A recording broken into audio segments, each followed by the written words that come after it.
Pro Punjab TV ਦੇਖ ਰਹੇ ਹੋ ਤੁਸੀਂ। मैं करण हांडा। ਵੱਡੀ ਖਬਰ ਇਸ ਵੇਲੇ ਦੀ मूसेवाला कतलकांड ਦੇ ਵਿੱਚ ਨਵਾਂ ਮੋੜ ਆਉਂਦਾ ਹੋਇਆ ਨਜ਼ਰ ਆ ਰਿਹਾ ਹੈ। ਸ਼ਗਨਪ੍ਰੀਤ मूसेवाला ਦਾ ਕਥਿਤ ਮੈਨੇਜਰ ਜਿਸ ਨੇ ਪਟੀਸ਼ਨਾਂ ਪਾਈਆਂ ਸੀ ਹਾਈ ਕੋਰਟ ਦੇ ਵਿੱਚ, 2 ਪਟੀਸ਼ਨਾਂ ਪਾਈਆਂ ਸੀ ਤਾਂ ਵਿੱਕੀ ਮਿੱਡੂ ਖੇੜਾ ਕਤਲकांड ਦੇ ਵਿੱਚ ਅਗਾਊ ਜ਼ਮਾਨਤ ਮੰਗੀ ਸੀ ਕਿਉਂਕਿ ਉਹ ਆਸਟ੍ਰੇਲੀਆ ਦੇ ਵਿੱਚ ਹੈ।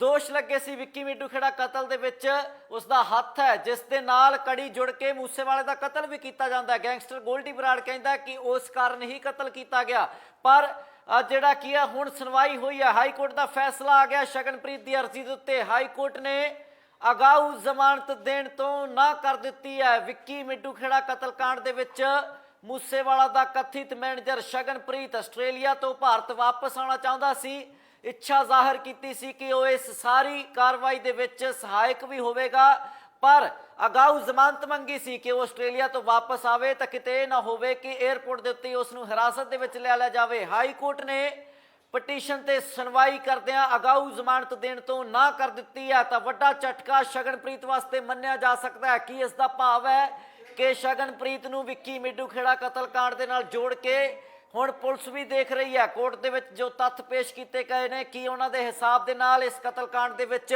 विक्की मिड्डू खेड़ा कतलकांड दे विच शगनप्रीत दा कुछ हथ साबित हो रहा तां अगाऊ जमानत देण तो ना की गई है। मूसेवाला कतलकांड तो बाद शगनप्रीत सब तो अहम कड़ी है। विक्की मिड्डू खेड़ा कतल ते सिद्धू मूसेवाला कतल दे विच शगनप्रीत मूसेवाला दा कथित मैनेजर जिस उत्ते गोल्डी बराड़ ने अपने एक इंटरव्यू दे विच दोष भी लाए कि शगनप्रीत ही रैकी करवाउंदा रहा विक्की मिड्डू खेड़ा दे कातलां नूं ते उसदा बदला ही मूसेवाला दा कतल करके लिया गया। तां 2 पटीशनां शगनप्रीत ने पाईयां सी।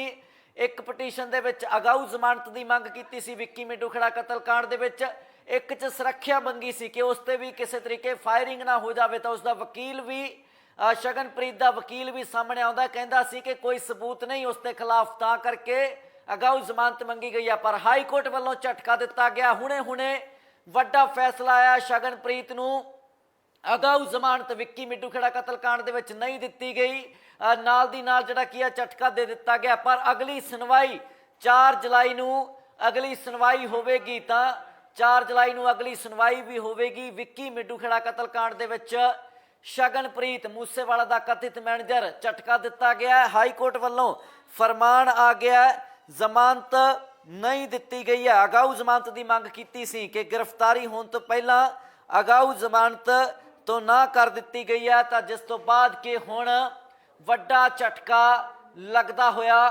नज़र आ रहा है। शगनप्रीत आस्ट्रेलिया गया सी। गोल्डी बराड़ अपने इंटरव्यू च कहता है कि मूसेवाला दी ये सारी नज़र दे विच सब कुछ होया, मूसेवाला ने ही शगनप्रीत नूं आस्ट्रेलिया भजा दिता।